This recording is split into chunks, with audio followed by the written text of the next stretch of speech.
Inside America's most haunted houses, people in the US love scary stories. But some houses aren't just stories. Some places feel wrong the moment you step inside. Cold air, heavy silence, shadows that move when nothing should move. Tonight, we're going inside 4 of America's most haunted homes. These houses are famous not just for their ghosts, but for the dark history hidden inside their walls. Some people say the spirits here are angry. Some say they're lost. And some say they were never human at all. So turn off the lights. Sit close, because the deeper we go, the darker it gets. House 1, the Winchester Mystery House, California. The first house sits in San Jose, California. It looks beautiful from the outside, but the moment you walk in, something feels strange. You see stairs that lead to nowhere, doors that open into walls, windows facing other windows, and hallways that twist like a maze. This is the Winchester Mystery House, and according to many visitors, it is one of the most haunted buildings in America. The woman who never stopped building. The story begins with Sarah Winchester, the widow of the man who created the Winchester rifle. That weapon was used in many wars and battles. Thousands of people reportedly died because of it. After her husband and daughter passed away, Sarah was heartbroken. She believed she was cursed. Some sources suggest she visited a spiritual medium. The medium allegedly told her, "The spirits of the dead have found you. They want revenge. The only way to escape them is to keep building." So Sarah moved to California, and for 38 years, she ordered workers to build day and night. Stairs, rooms, doors, no breaks, no rest, no stopping. According to witnesses, she said the construction confused the spirits, so they would get lost inside the maze. But did it work? Many people say no. The spirits inside the house. Visitors report cold spots that appear suddenly, soft whispers in empty rooms, lights turning off by themselves, and footsteps on the upper floors when no one is there. One guest claimed she felt someone tug her hair, but when she turned around, she was completely alone. Tour guides say the 3rd floor, where Sarah kept her seance room, is the most active. People hear tapping on the walls. Shadows move across the hallway. And sometimes, you can see a figure standing at the corner of your eye. But when you turn your head, it's gone. One worker reportedly quit on his first day. He said he saw a man walk through a locked door without opening it. The mirror room. There's a small room filled with mirrors. Sarah avoided them. She believed mirrors trapped energy and attracted the wrong spirits. Visitors say their reflection sometimes looks off, like it's delayed, or smiling when they are not. Some say the spirits trapped inside the mirrors are trying to get out. The final night. On the night Sarah died, construction stopped instantly. Tools were dropped. Wood remained unfinished. It was as if the house itself froze. Some say the spirits finally found her. Others say she left them behind, still wandering the hallways she built for them. Even today, guests claim they hear a woman's voice whispering, "Keep building," but there is no one there. House 2, the LaLaurie Mansion, New Orleans, Louisiana. Our next stop takes us to the Deep South, to a city known for music, magic, and mystery. New Orleans. The streets here are always alive. Jazz, crowds, and bright lights.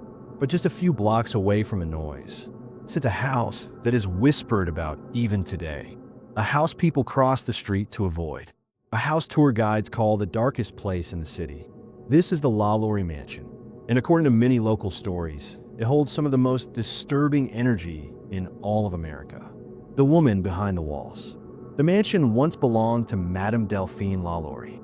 She was rich, she was powerful, and she liked everyone to see her as polite, charming, and kind. Visitors said her house felt warm and elegant. But behind closed doors, something else was happening. In 1834, a fire broke out in the kitchen. Firefighters rushed inside. They expected smoke. They expected heat. But what they reportedly found upstairs was far worse. According to old newspaper reports, they discovered a locked room. Inside were people who had suffered terrible cruelty. Some of them whispered that they heard footsteps at night, but no one ever came. The city was shocked. The truth about Madame LaLaurie spread fast. Before she could be arrested, she escaped.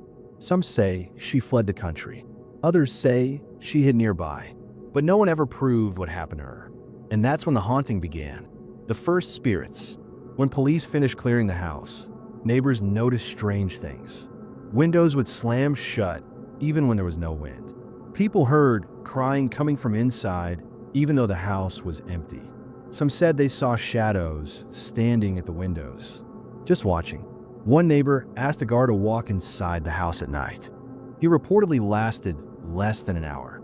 He said something followed him from room to room. He heard breathing behind him, but when he turned around, no one was there.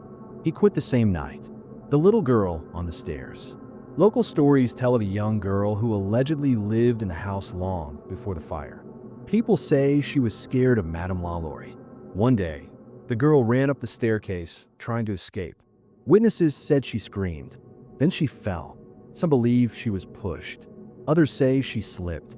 But even today, tourists claim they hear a girl crying on the staircase. Some say they've seen a tiny figure run up the steps, then vanish at the top. The man in chains. Visitors report seeing a man in old, torn clothes walking the hallways. Some say he drags a heavy chain that scrapes the floor. Others say the chain is not real, only a sound.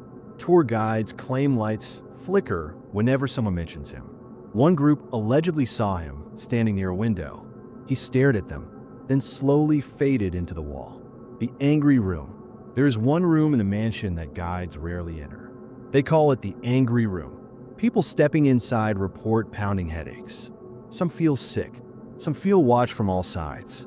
One woman claims something grabbed her arm so hard she dropped to her knees. When she stepped back into the hallway, the feeling stopped instantly. There were no marks on her arm, but she said it felt like someone was still holding her. Modern day activity. Today, the building is privately owned. No one lives there. No one wants to. But people walking outside at night still report things. Cold spots in the warm New Orleans air. Footsteps pacing inside the empty rooms. Lights turning on even though the power is off. And some people say they hear whispering as they walk past. Whispering that stops the moment they turn their head. According to local legends, the spirits inside the LaLaurie Mansion are restless, confused, angry, still waiting for justice, still waiting for peace. And until that day comes, the house watches, the house remembers, and the house does not sleep. House 3, the Villisca Axe Murder House, Iowa. Our third stop takes us far from the busy cities, to a small, quiet town in Iowa, a place so peaceful, most people never lock their doors. But in June of 1912, something terrible happened here. Something that, according to many reports, changed the town forever. This small white house still stands at the end of a lonely street. It looks harmless, calm, ordinary, but once you step inside, that feeling changes fast. Locals call it the Villisca Axe Murder House, and many say the spirits inside never left. The night everything changed. On June 10th, 1912, the Moore family, Josiah, his wife, and their 4 children went to sleep like any normal night. 2 young guests were staying over too, but by morning, none of them were alive. According to the local sheriff's historical notes, someone entered the house after midnight. No one knows how, no one knows why, but the person carried an axe. What happened next was so shocking that reporters from across the country came to Villisca. The crime was never solved, and the killer was never found. Some locals believe the house still remembers what happened that night. The children's room. Visitors often talk about the children's bedroom upstairs. Some say toys move on their own. Balls roll across the floor. A small chair rocks even though no one touched it. One visitor claimed she heard giggling behind her, but she was the only one in the room. When she turned around, nothing was there. Some paranormal groups reported children's voices on audio recordings, soft, sad, and whispering. One voice allegedly said, "Don't wake him. The stairs." The narrow staircase in the house feels cold, even in summer. People say the temperature drops suddenly, as if someone is standing right next to you. One man said he felt a hand push him lightly as he climbed. When he turned around, no one was behind him. He left the house immediately and refused to return. The parents' room. This room is the heaviest part of the house. Visitors say they feel pressure on their chest, as if the air is thick and hard to breathe. Many claim to see shadows moving near the bed, even when the room is completely dark. A tour guide reported seeing a man-shaped figure standing in the corner. She said it didn't move, didn't blink, just stared, but when she stepped closer, it dissolved into the shadows like smoke. The attic. According to some theories, the killer hid in the attic before the attacks. Many believe he waited there, watching the family fall asleep. Today, people say the attic feels different from the other rooms. The moment you walk inside, the air becomes still, quiet, too quiet. One visitor allegedly heard footsteps pacing above her, but there was no one upstairs. When she climbed the ladder to check, the footsteps stopped.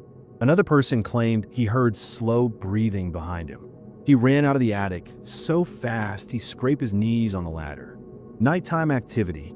This house allows overnight stays. People who spend the night report some of the most intense activity. Doors closing by themselves. Soft voices whispering names. Beds shaking gently. Footsteps walking around the house. A shadow standing near the kitchen doorway. Some guests say they wake up at exactly 2 a.m., the time when, according to old police reports, the attacks may have begun. One visitor said she saw a dark figure standing at the foot of her bed. It leaned forward, as if it wanted to speak, but when the lights flashed on, it vanished instantly. The house that can't forget. The Villisca Axe Murder House is small, but it holds a giant amount of fear, sadness, and unanswered questions. Locals say the spirits here aren't evil, just stuck, still reliving the night that changed everything. Some people believe the house is trying to tell the truth, but no one is listening. Others believe something darker stays inside, something that followed the killer that night and never left. House for the Lizzie Borden House, Massachusetts. Our final stop takes us to Fall River, Massachusetts. A quiet town with small shops, old trees, and streets that look calm, until you reach one particular house. A house so famous, its story is known across America. The Lizzie Borden House. From the outside, it looks normal, green paint, white trim, tidy porch. But once you step inside, you feel something watching, something waiting. The crime that shocked America.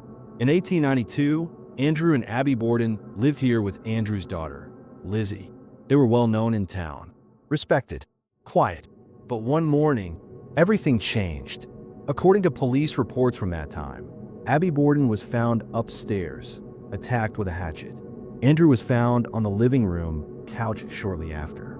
No one knows exactly what happened. Neighbors reported hearing nothing. No screams, no struggle. Lizzie was accused. The newspapers called her cold, strange, and unpredictable. But in court, she was found not guilty. The case became one of the biggest mysteries in American history. And ever since, the house has been filled with strange activity. The haunted bedroom. Visitors say the upstairs guest room, where Abby Borden died, is the most active spot. People report cold air pockets, sudden migraines, the feeling of someone walking behind them. One guest said she took a picture of the empty room. When she looked at it later, she saw a woman standing behind her, but no one was there at the time. Another person said she heard a soft voice whisper, "Help me," right beside her ear. The living room couch. This is the place where Andrew Borden took his last breath. Today, guests visiting the tour sometimes feel the couch shake under them, just a little, as if someone sat down next to them. One man reported seeing indentations appear on the couch cushions, like someone invisible was sitting there. He left the room immediately. Another visitor said he heard slow footsteps crossing the wooden floor, but the hallway was empty. The basement. Guides say the basement is the darkest area of the house, not because it's dimly lit, but because the air feels heavy.